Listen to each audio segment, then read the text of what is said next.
اللهم صل على سيدنا محمد يا رب صل وسلم دائما أبدا على حبيبي. الحمد لله وكفى والصلاة والسلام على سيد الرسل وخاتم الأنبياء. أما بعد فأعوذ بالله من الشيطان الرجيم. بسم الله الرحمن الرحيم. فما أوتيتم من شيء فمتاع الحياة الدنيا وما عند الله خير وأبقى للذين آمنوا وعلى ربهم يتوكلون. والذين يجتنبون كبائر الإثم والفواحش وإذا ما غضبوا هم يغفرون. صدق الله مولانا العظيم وبلغنا رسوله النبي الكريم ونحن على ذلك لمن الشاهدين والشاكرين والحمد لله رب العالمين. اللهم صل على سيدنا ومولانا محمد وعلى آل سيدنا ومولانا محمد وبارك وسلم. محترم و معزز سامعین، بزرگوں، دوستوں اور عزیزوں، گزشتہ سے پیوستہ جمعہ میں نے یہی آیت تلاوت کی تھی جس میں اللہ تعالیٰ نے دنیا اور آخرت کا فرق بتایا.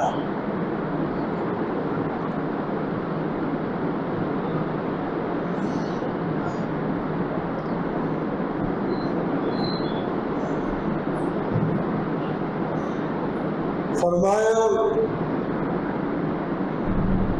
دنیا کی جو چیزیں ہیں وہ وقتی طور پر نفع اٹھانے کی ہیں، پھر ختم ہو جانے والی ہیں.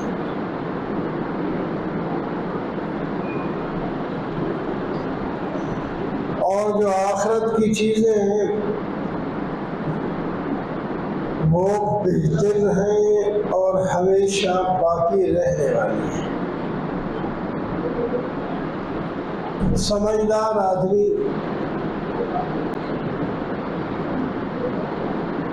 بہتر اور دائمی چیز کو پسند کرتا ہے.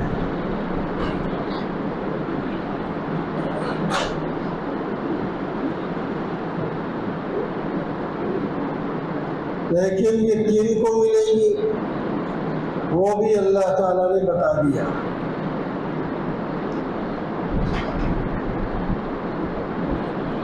اللہ تعالیٰ نے سورہ شورى میں ان لوگوں کی 10 صفات بیان کی جن کو آخرت کی بہتر اور ہمیشہ باقی رہنے والی چیزیں ملیں گی. ان کی 10 صفات ہیں. ان 10 صفات میں پورا دین ہے. عقائد، عبادات، معاملات، معاشرات، اخلاق، یہ ساری چیزیں ان صفات میں بیان کی گئی. یعنی دیندار بن جاؤ تو آخرت کی چیزیں تمہارے لیے اللہ نے پیدا کر کے رکھی ہوئی ہیں.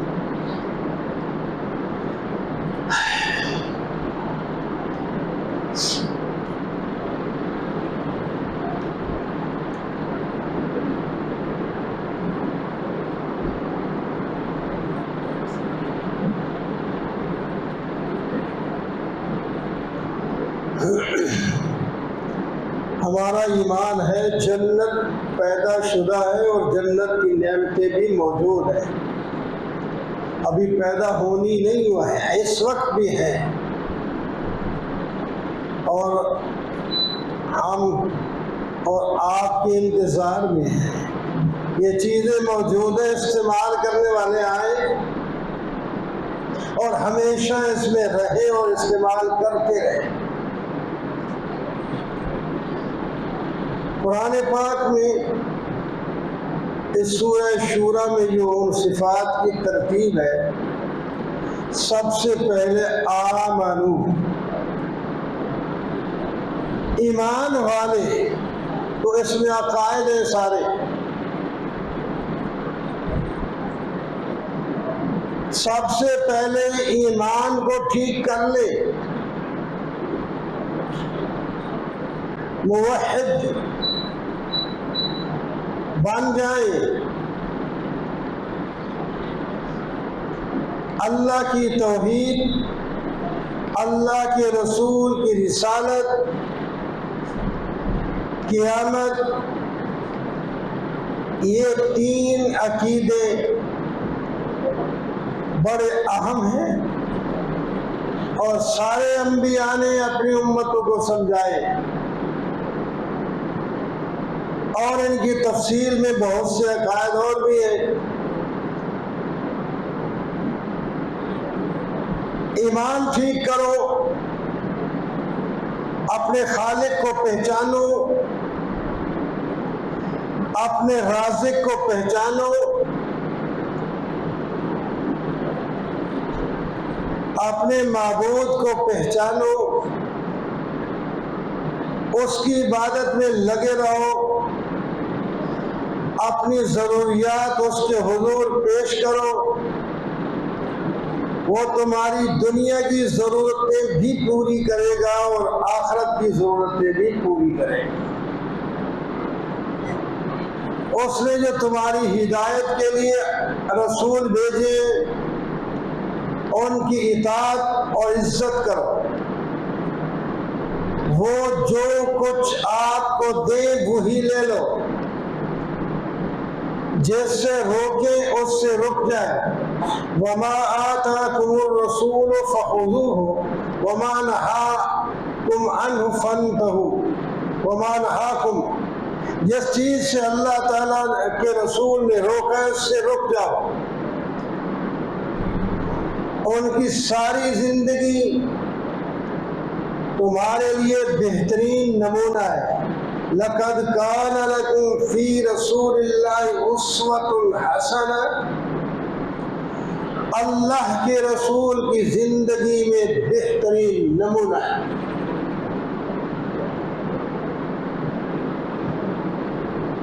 اور ہدایت کے لیے کتاب بھیجی، اللہ کا رسول صلی اللہ علیہ وسلم اس کتاب کو پڑھتا ہے اور اس کے مضامین امت کو سکھاتا ہے، خود عمل کر کے نمونہ بنتا ہے۔ لَقَدْ كَانَ لَكُمْ فِي رَسُولِ اللَّهِ أُسْوَةٌ حَسَنَةٌ۔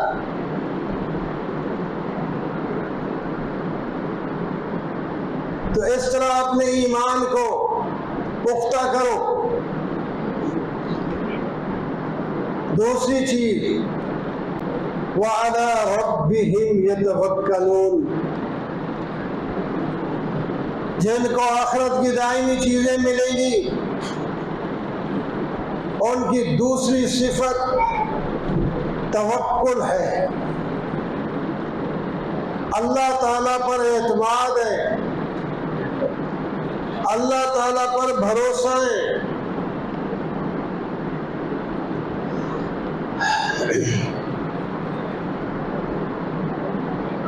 اللہ تعالیٰ نے ہمیں زندگی گزارنے کے لیے اسباب بھی دیے، ان اسباب کو اللہ تعالیٰ کی نعمت سمجھ کر استعمال کرنا ہے، اس عقیدے کے ساتھ کہ اس کا نتیجہ جو ہے وہ اللہ ہی نے دینا ہے۔ اسباب کو استعمال کرنا ہے۔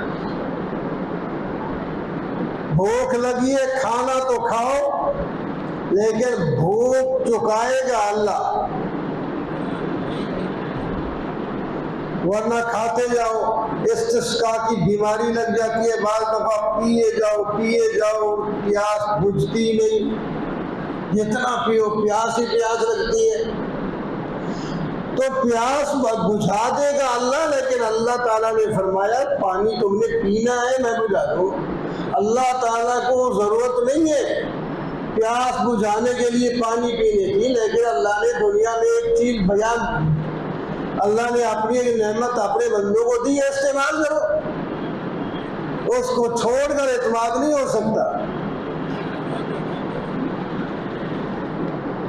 ایک صحابی باہر سے آئے، اونٹ پر سوار تھے، نماز پڑھنی تھی، مسجد کے باہر اونٹ کو چھوڑا اور نماز پڑھنے آ گئے۔ آپ کو ملے، آپ نے اسلام کو ملے، ہاں جی کیسے آئے ہو، کس پہ آئے ہو؟ اونٹ پر۔ اونٹ کہاں ہے؟ باہر۔ اس کو باندھا ہے؟ نہیں جی۔ کیوں؟ میں نے اللہ پر بھروسہ کیا ہے۔ فرمایا پہلے اس کا پاؤں باندھو، اس کے بعد پھر اللہ پر بھروسہ کرو۔ یہ بھی تو اللہ ہی نے فرمایا ہے نا، ان کو باندھ کے رکھو، باندھنے کے بھروسہ کرو۔ باندھنے کے باوجود بھی کوئی چور کھول لے جائے اور رسی اڑا کے لے جائے، الگ بات ہے۔ آپ کی یہ تو ذمہ داری ہے نا، پہلے اس اونٹ کو باندھو، پھر اللہ پر بھروسہ کرو۔ اب نماز کے لیے میں جا رہا ہوں، اللہ تعالیٰ اس کی حفاظت کرے۔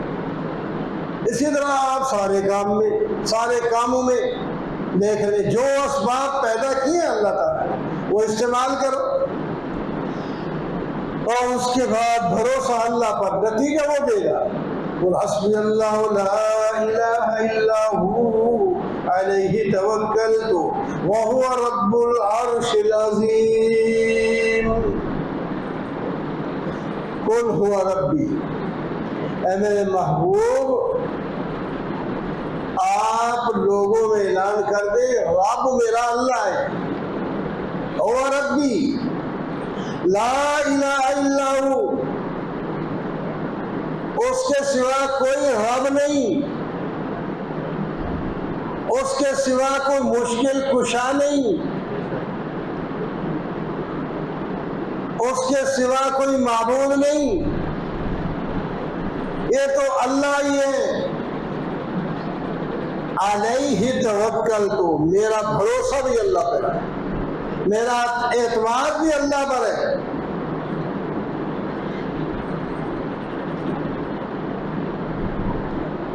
وہ رب عرش عظیم ہے، وہ بڑی ہستی ہے، وہ ساری دنیا کا بھی مالک ہے، سب سے اوپر جو مخلوق ہے سب سے بڑی وہ عرش عظیم ہے۔ اس کا مالک ہونے کا مطلب ہے اس دنیا کے ذرے ذرے کا مالک ہے۔ یہ دنیا کے حساب سے اوپر والی جو بڑی چیز کا مالک ہو، ماتحت والی چیزیں خود آ جاتی ہیں۔ وَهُوَ رَبُّ الْعَرْشِ الْعَظِيمِ، وہ عرش عظیم کا رب ہے، میرا اس پر بھروسہ ہے۔ آپ نے دیکھا نہیں جنگوں میں آپ کے پاس جتنے اسباب ہوتے استعمال کر کے بھروسہ اللہ کا۔ سب سے جو پہلی جنگ بدر لڑی گئی، آپ اس میں دیکھیں 313 نہتے لوگ گئے، یہ اسباب آپ کے پاس تھے۔ جب لڑائی کا حکم ہوا مقابلہ کرو، اس وقت آپ کے پاس صرف 313 اور مسلح بھی نہیں، چند ایک تلواریں، دو چند ایک گھوڑے، بس۔ سب کے پاس گھوڑے یا تلواریں یا نیزے تیر بھی نہیں تھے۔ اور جو مقابلے میں آئے 1000 کے قریب، وہ چنے ہوئے لڑنے کے قادر بہادر جو ان کے حساب سے تھے،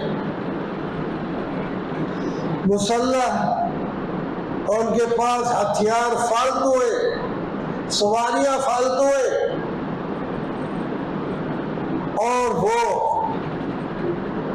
اس نیت سے گانے والیاں بھی ساتھ لائے تھے کہ آج حملہ کر کے نبی کریم صلی اللہ علیہ وسلم کے ساتھیوں کو ختم کر کے جشن منائیں۔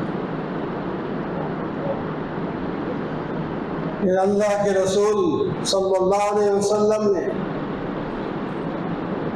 اپنے ظاہری اسباب کو لے کر میدان میں جھونک دیا۔ اللہ اکبر۔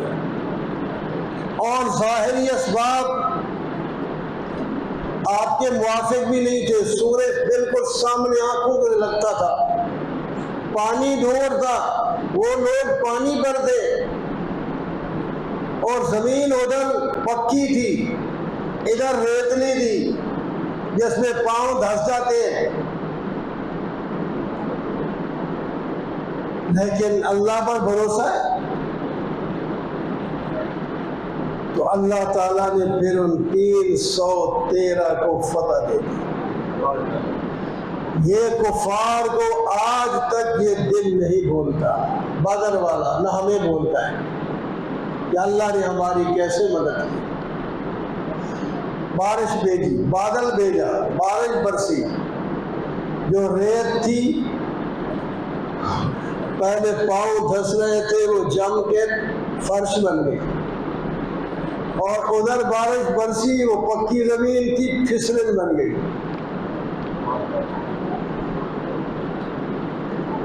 آنکھوں میں جو سورج لگ رہا تھا اوپر بادل آ گیا، وہ آنکھیں اب نہیں چل جاتی، اور خوف بھی ختم کر دیا۔ یہ غشیکم النعاس، اب اتنے بڑے لشکر کے مقابلے میں تو آدمی سوچ کر بھی مرنے کو تیار ہوتا ہے، حالات ایسے ہوتے ہیں۔ یہ میدان جنگ میں مقابلے میں کھڑے ہیں، ان کو نیند آ رہی، وہ بھی آ رہی ہے۔ یہ فتح کی نشانی ہوتی ہے کہ سکون اللہ نے دیا۔ نماز میں اونگنا یہ شیطانی ہوتا ہے، اور شاہ ہو کے نماز پڑھنی چاہیے۔ وضو کر کے اس واسطے فرمایا وضو کرو تاکہ حشاش بشاش ہو، 2 یا 4 رکعتیں تو ہوتی ہیں ساری، تو وہ بھی اونگتے اونگتے پڑھو، ایسے نہیں، منہ ہاتھ پاؤں سارے دھو کر ہوشیار ہو کر ایک ایک لفظ پر نظر رکھو، معنی کی طرف توجہ کرو، صحیح کر کے پڑھو۔ اس وقت بھی تمہیں نیند آ رہی ہے تو شیطانی ہے، اور میدان جنگ میں اگر اونگ آ رہی ہے تو رحمانی ہے، اللہ تعالیٰ کی طرف سے فتح ہے۔ تو 313 نے 1000 کے قریب 900 تھے، 900 سے کم و بیش مسلح مولی گاجر کی طرح کاٹا۔ 70 سردار ان کے مارے گئے، 70 پکڑے گئے، باقی دبا کر بھاگ گئے۔ ابو جہل بھی اس میں مارا گیا، بڑے بڑے سردار ان کے مارے گئے۔ تو اللہ تعالیٰ ساتھ ہے، آپ کے پاس جو اسباب ہے وہ استعمال کر کے بھروسہ اللہ پر، یہ ہے توکل کا مطلب۔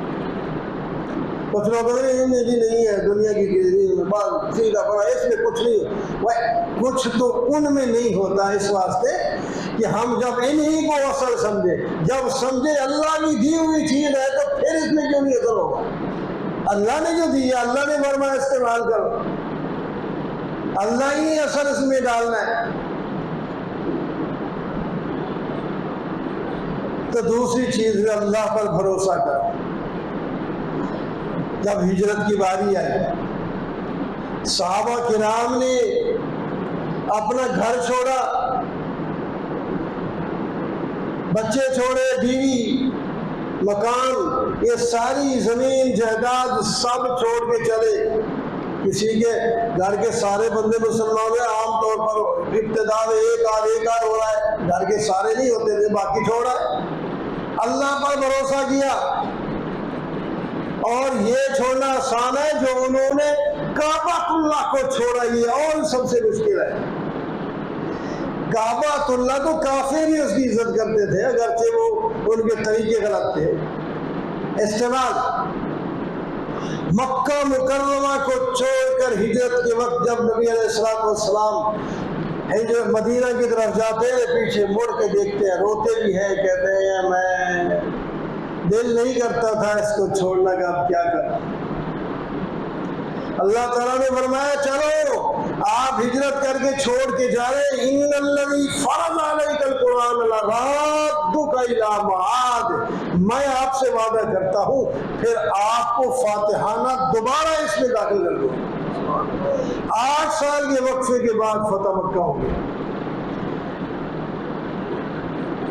7ویں سال 6 سال آئے تھے، صلح حدیبیہ سے واپس گئے عمرہ کرنے کے لیے، جب آئے 7ویں سال کیا کر لیا، عمرہ بھی کر لیا، 8ویں سال فتح بھی ہو گئی۔ اور وہ دشمن جنہوں نے وہ تکلیفیں دی جو بندہ سن ہی نہیں سکتا، صحابہ کرام کو بھی، نبی علیہ السلام کو بھی، آج فتح ہو گئی تو آپ بدلہ لے سکتے تھے، لیکن فرمایا لا تثریب علیکم اليوم انتم الطلقاء، تمہارے اوپر کوئی الزام نہیں، تم آزاد، تم میں سے کسی کو باندی اور غلام بھی نہیں بنایا جائے گا، اور تمہارے گھروں پر قبضہ بھی نہیں کیا جائے گا، جو جس گھر میں رہتا ہے اسی میں رہے، ہم نہیں لیں گے۔ تو بہرحال ایمان اور اللہ پر بھروسہ، 2 صفات میں نے بیان کر دی آج کے اس بیان میں، کہ ان کو اللہ تعالیٰ آخرت کی نعمتیں دیں گے تو ہم اپنا عقیدہ بھی ٹھیک کریں اور اللہ پر بھروسہ کریں، اور تیسری صفت انشاءاللہ زندگی رہی تو اگلے